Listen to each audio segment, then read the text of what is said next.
to the second half of the Tuesday edition of the Joe Mangiacotti Show on AM 830 WCRN. And Hunter's here with us, who is pretty much the all around guy here. Can we just say director for now, or curator, or what have you? And in going into the break, we were talking about that day, and for those, look, there were a few things, right? Everybody alive remembers where they were: JFK, Robert Kennedy, Martin Luther King. I remember the Challenger, exactly what I was doing that day, and I also remember 9/11. And that morning, you were asking me going to the break what was going on. I had at that time, I had my company had these security contracts at hotels, and I had picked my sister up because I was switching company cars and giving her a different car. And so we had business to talk about, and I didn't have the radio on, and I always have news on all the time. And so we were chatting, and she put on the rock station in Boston. And that guy in the morning, the Matty, and he was talking to somebody in New York, and clearly I said, they're not being goofy. They're not talking. It's not music. So I went to the news station in town, in Boston, and started to get what was going on. So we were on our way to a hotel in Marlborough, and we get to the hotel in Marlborough. We walk in, and basically all of the hotel guests are stone, just standing in the lobby, all watching the TV. Now, all these men and women, a lot of them from New York. They're in town for business. They're biotech people, tech people, whatever they are. And they're, of course, trying to get hold of their families in New York, but the cell systems were overloaded, right? That was going on. So that wasn't working. And we were watching this. So I did, just in time, I saw the second plane, and then the word with the Pentagon rolled out in Pennsylvania. And we're sitting there saying, we just don't know what's going on. And of course, we have never been attacked since World War II, and that was Hawaii. It was an island. It wasn't even a mainland. Right. So I just remember that day. We didn't know what was to come, and that was what the president and of course Pentagon clear the skies. The FAA gave the order, and if I remember correctly, it was also along the lines of to the civilian aircraft, all aircraft land, or we will land you. So it was just an incredible day to watch that. And I'm sure you're familiar with Flight Aware and programs you can see, and to watch how they just all a zillion, airfields, just get out of the air. It was a scary time. Yeah, and a time of great uncertainty too. No one knew what was happening. How did this? And like, you don't know what tower this is from, but how did this come to get to the American Heritage Museum? Through the 9/11 Foundation. Okay. And, so we've had that since we opened the museum, and surrounding it, are displays that talk about all the various areas that were attacked, and the people involved in helping save the folks in the collapsed towers, and we talk a lot about the people that were involved. Sure. And that's really permeates throughout the entire museum. Right. It's one thing to see these artifacts, but when you can connect it to the humans that were actually involved in this, it takes on a much more of a personal side to it, and that's what we've done. I don't want to go down that path today about that. Maybe that's a 9/11 anniversary show, but the videos from that day that we watch live as people choosing to jump opposed to deal with it, is something we can never forget, and we got to keep it in perspective. But let's move back to the museum a little more. And when you come to the museum, is this one of those audio tape things, or do you have what do you call them, that people? Docent. I was going to say bosun. I'm like, no, that's not the word you want, Joe. Docent. Yeah. Are there docents and people to assist you here? Yeah, there are, and that's the real neat thing about this museum. Are the docents that we have that come here and engage with the general public. Most of these docents are retired military from one form or another. And they're all very well versed in the history that's here in the museum. So when people come and tour through the collection, the docents will come up and engage you in conversation. And you take away some really unusual facts and enlightenment around the history that is in the museum that's the thing is if you get a history lesson as a personal interaction, that's an indelible type of interaction and something that people tend not to forget. And Sure. that's what we impress on. I noticed also that you have display cases with the uniforms and clothing. So this is another aspect. I mean, this is, folks, this isn't just, oh, you got a few tanks. Trust me, there's a lot more than a few tanks here, and other vehicles, and the 9/11, and the Vietnam display, World War One, World War Two. Then you've got the planes and the aviation displays. But you also have these uniforms and helmets and gear that were actually wore in the different eras. And I was speaking to a gentleman earlier who was in I believe it was a World War One tank out or tank jumpsuit of some type, Yeah. which I don't think the tank what do you call them, tank operators, tank Yeah. division, Tank crews. if they really had a uniform, right, they kind of wore depending on the climate and Yeah. cold, hot, what was the deal. So Just but they like had with the overalls and everything. Yeah. Yeah, overalls and usually a tanker's helmet. Yeah. Yeah, they had uniforms specific to the roles, even in World War One. Yeah. The tanks, of course, first started to come out and were used in war during World War One. We happen to have a very rare American-built. It's called an M1916, which is a World War One tank based off of the French Renault FT. This is the only one that's running that we know of in this area, and that's kind of the first and earliest tank in this collection. But yeah, these guys, depending on the environment, they would wear clothing appropriate for that. It was not fun. No, and it was not fun. Do you have clothing and uniforms to represent all wars and eras? I mean, right back to Revolutionary, or? No, we don't have any Revolutionary War soft goods. Mostly because most of the soft goods from that time are pretty deteriorated. Yeah. Although we do have, the muskets and cannons and stuff from that time, but nothing of soft like fabric. That, very hard to come by. Yeah.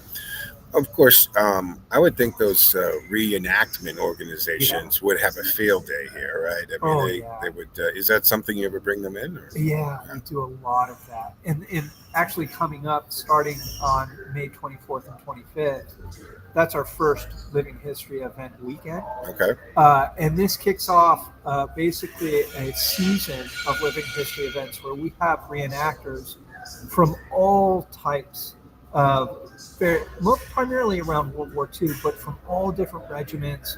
And they come and they set up these camps. So when people come to these events, when you're walking through these camps, everything you see, the magazines, the weapons, the uniforms, the food that they're eating, the cigarettes that they're smoking, Oh, wow. All these things are from the moonshine. Yeah. But yeah. It's all from the 1940s. Sure. And so it's really fascinating to see all this stuff, but see them actually handling it, operating it. Yeah, I've had antique cars over the years. I've collected, and I've lent the car to go to certain drive-ins and parades and stuff, and those organizations have provided people to come dressed in like I had a 1925, so they were dressed she was almost like a flapper, and he was dressed with the not a zoot suit, but that style of the 20s with the fedora, of course, which I'm partial to, of course, but and they ride in my car and stuff like that. But the people who have done it, in my experience, absolutely get into character. They live, eat, and they stay in that character. Yeah. And the Civil War reenactment people too, I've noticed, they will camp out and bivouac the real way and all of that. So that's quite a commitment for a hobby. And it's probably an expensive hobby, I would think. The gears can run up, definitely. But the neat thing is that all the events we have through the course of this year, we have reenactors come here and set up. But probably our largest reenactment gathering happens in October, and this is during our World War II reenactment. So in this case, we'll have about 350 to 400 reenactors, and Wow. these are British, American, German, French, Italian, all the reenactors around the European theater. Okay. And this battle unfolds here on the ground that is spectacular. It's amazing. Amazing. And so these folks will come from all around the country to congregate here Yeah. for these Now, events. curiosity on that. Are they assigned? Are they going to be an American or a French soldier, or do they say, "Hey, I play a Frenchman"? Because of course, France supported us in the Civil War. No, excuse me, the Revolutionary War. France was on board. Yeah. With which that upset the balance of Europe was a little upset with that, and of course the Queen at the time, the King at the time.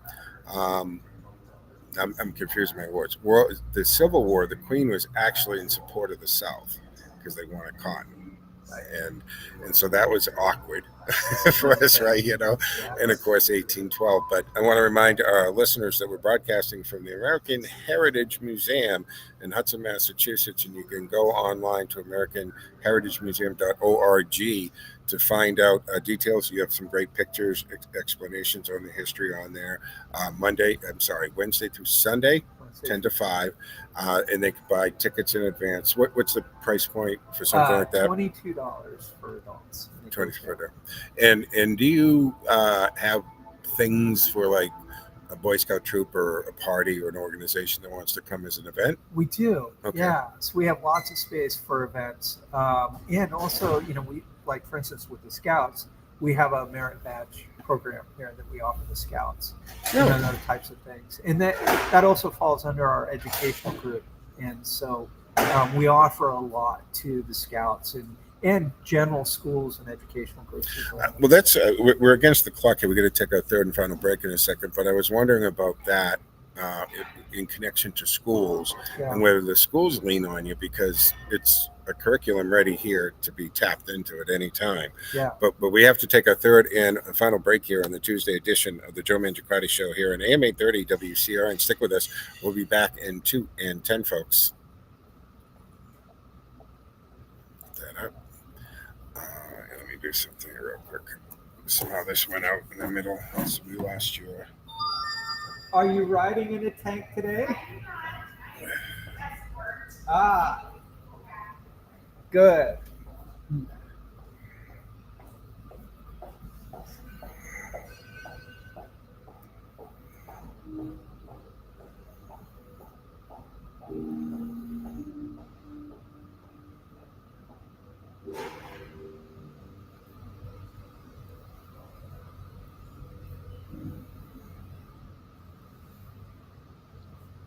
I just recall how clear the sky was. It was one of those September days, like a blue that you could see all the way to the stars. I think it's 80 years probably to assess the weather. It was a perfect day. All right, I got you back.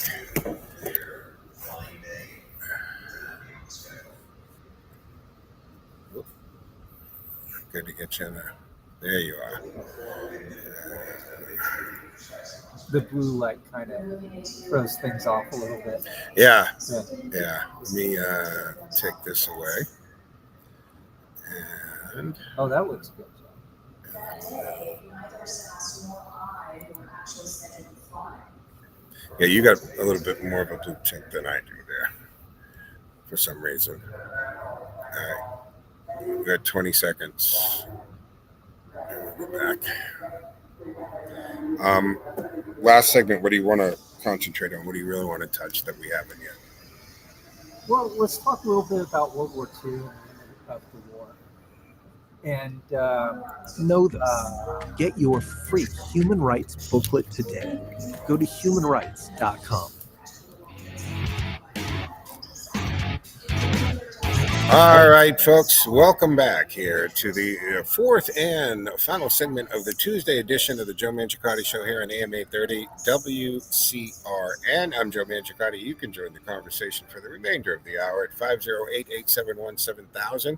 That's 508-871-7000. Hunter is, and hey, we're streaming, and I know that we have several people streaming, but if you have a chance, because we're going to move the camera around in a second, Yeah. I'm actually sitting under the nose of an F-105 that was actually flown in Vietnam. It was during the linebacker missions. Yeah.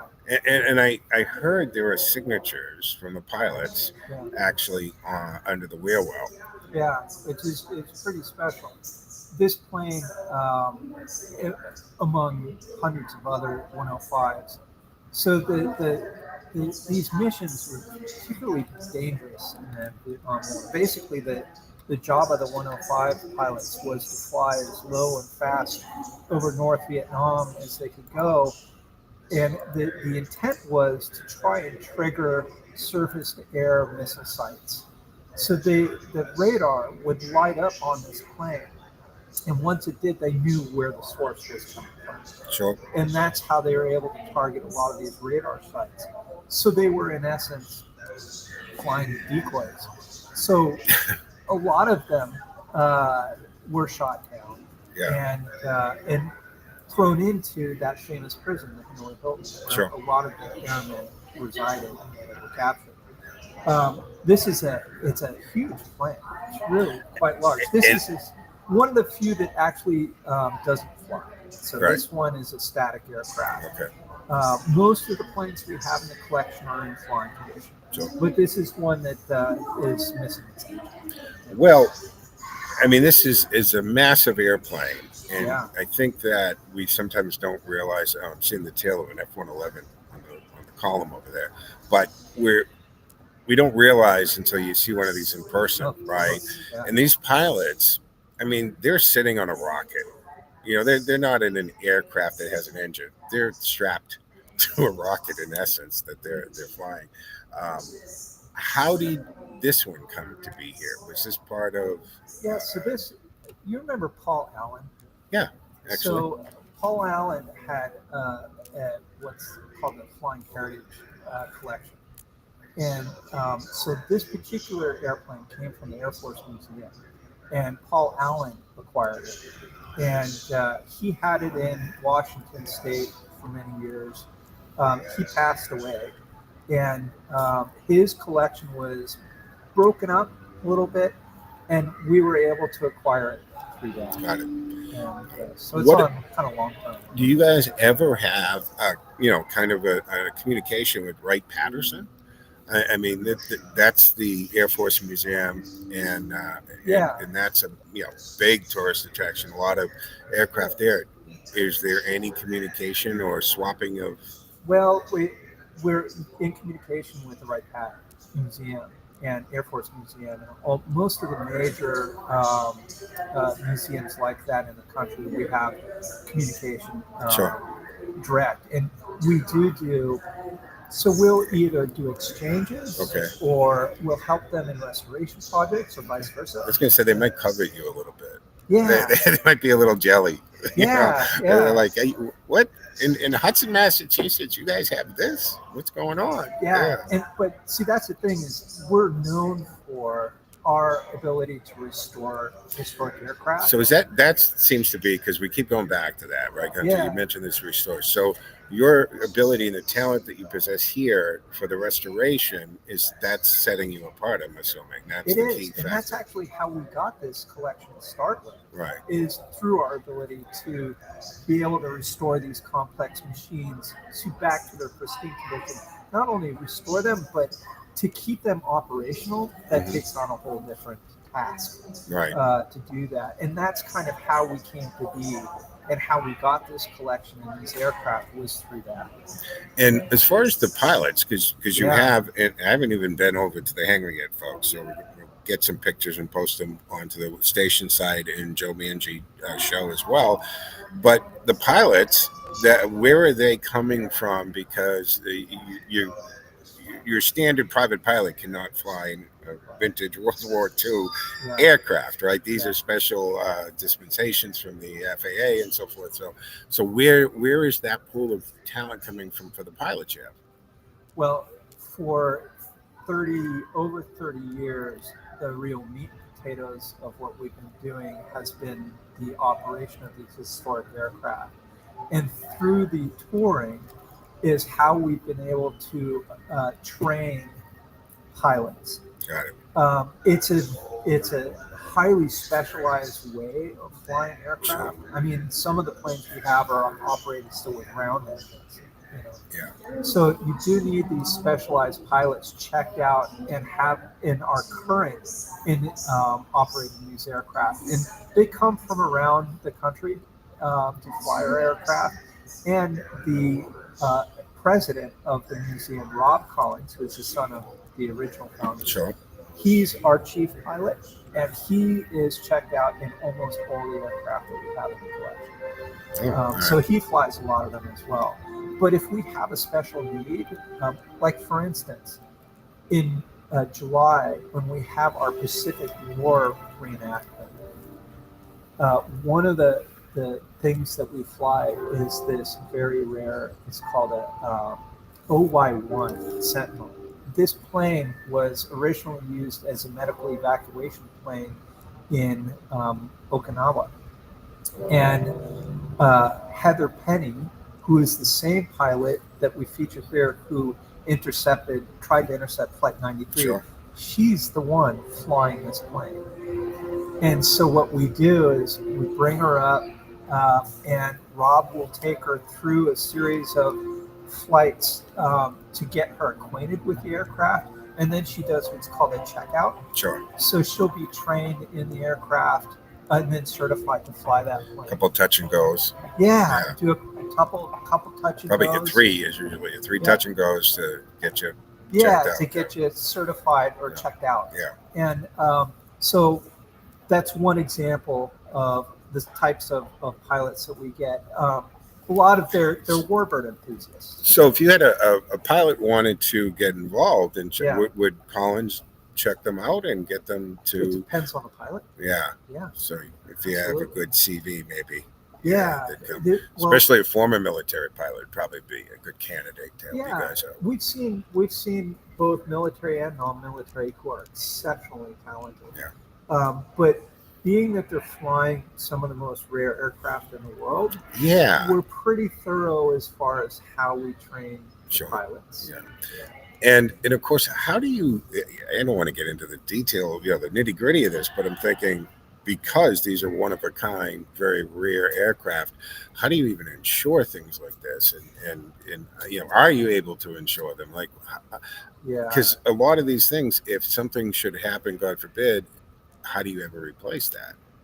You can't. You can't. And Right. that's And that's the danger of operating Something like historic this, right. machines. Is, Right. There's always the danger Right. that something like that will happen. But see, that's an important thing you touched on, is in the realm of understanding history, right, of being excited by something in history.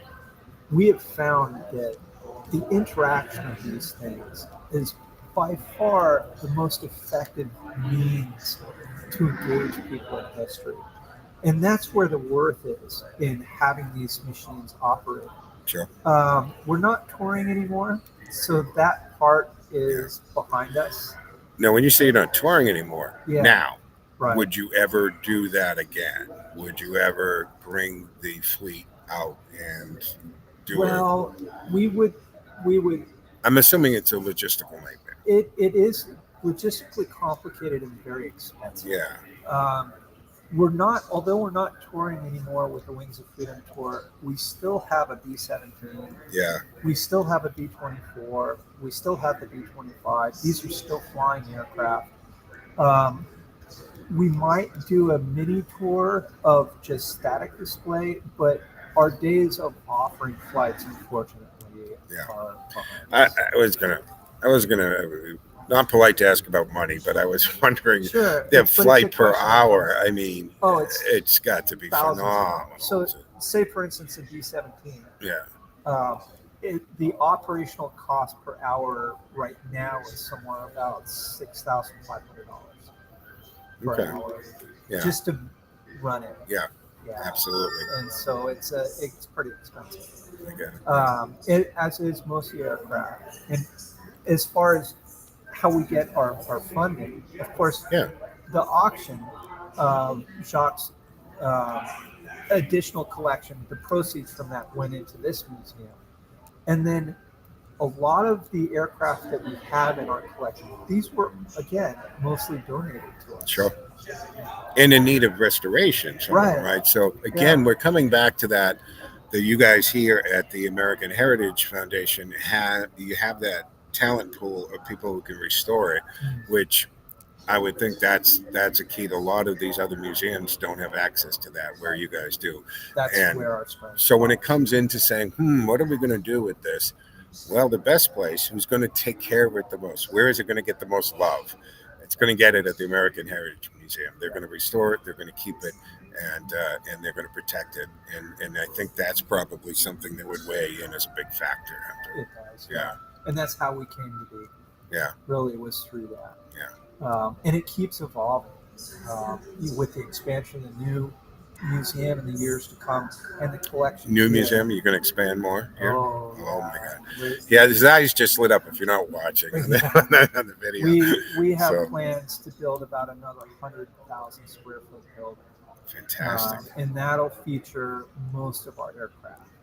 So we're bringing them here. We have 52 planes that span from pre-World War I up to Vietnam. And it'll be laid out similar to this museum chronologically. But we still have a capital campaign to get through there. We're coming to the end of the hour. We've been broadcasting from the American Heritage Museum, which you can find online at .org. Check that out. Their hours are Wednesday through Sunday from 10 to 5. It's an incredible display. It's living history, and it's take the kids, take the mother-in-law, take the scout troop. Just do that. Anything you want to leave the listeners with before we have to wrap up today's show? More information, always go to our website, americanheritage.org. If you haven't been here before, even for folks who aren't really, this is an eye-opener. Well, folks, that will wrap up today's edition of the Joe Mangiacotti Show on AM 830 WCRN. This is WCRN, Worcester.